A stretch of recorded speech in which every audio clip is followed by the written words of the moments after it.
大家好，我係林麗老師，同大家玩猜猜我是誰。作為現代版紫微斗數咧，介紹一招遠超你想象嘅命理分析方法，是最快、最準、最易學睇嘅人生吉凶本末數之快速測試版，測試你嘅人生是吉或凶。簡單3個宮位，福德宮種子作為意念，命宮作為主幹行為，而遷移宮作為葉花果表現。咁我哋去估下呢個係邊個啊？以下嘅人生吉凶本末數快速測試版呢，你哋估下猜猜我是誰係邊個啊 ？A. 張敬軒 B. 姜濤 C. 梁思浩村長。福德宮種子咧，太陽太陰化祿，心中咧係關懷人際嘅條件嘅，而命宮樹幹天同化權天魁。親和嘅貼身相處，有權力喺貼身關係咧係有影響力嘅。而遷移宮葉花果嘅表現咧，天梁天馬陀羅見文昌，係原則對錯嘅表現，而文昌見煞係另類嘅聲明啊！俾3秒時間大家估下係邊個啊？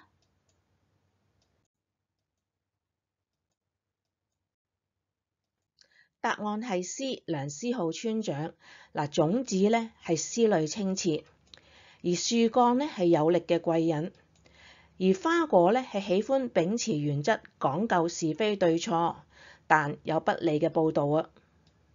我哋再睇清楚命主啊！種子咧福德宮太陽太陰化祿咧係代表內在嘅自己，真正嘅命主，佢有一個慈悲嘅心。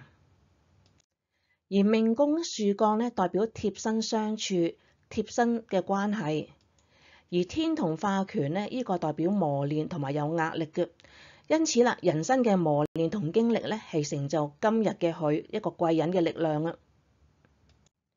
花果咧係愛人嘅印象，大眾眼中嘅命主啊！裏邊見陀螺。因此好明顯呢個係我哋大眾眼中嘅梁思浩村長，去行一個另類嘅表現啦。留意因為劍都係見陀螺係煞星，因此文昌要有實力，要有理論支持，需要表現客觀同理性。而陀螺見天馬呢，更要非一般嘅堅持做好事啊！人生吉凶本末數嘅快速測試版呢，相信是最快速、最簡易同埋最精準嘅人生吉凶分析方法。不僅能掌握人生吉凶嘅根源，還能洞悉人生嘅使命啊！多謝大家參與猜猜我是誰1至6集。想知識更多人生吉凶本末數嘅快速測試版嘅示範呢，我謹此誠意邀請閣下參加本年度第2場現代紫微斗數之光明斗嘅免費講座，財力發掘與提升。呢個免費講座咧喺法住機構舉行嘅，日期喺今年嘅4月13日星期日下晝2點半，地址係觀塘法住總部。大家可以喺以下嘅 QR Code 報名。注意歡迎各位參與者自行預先列印紫微斗數命盤出席，以便喺講座上參照分析技巧及作嘉賓即場示範。大家可以喺呢個 QR Code 去瀏覽呢個講座嘅介紹。最後記得訂閱、讚好同埋分享啊！到時見啦〜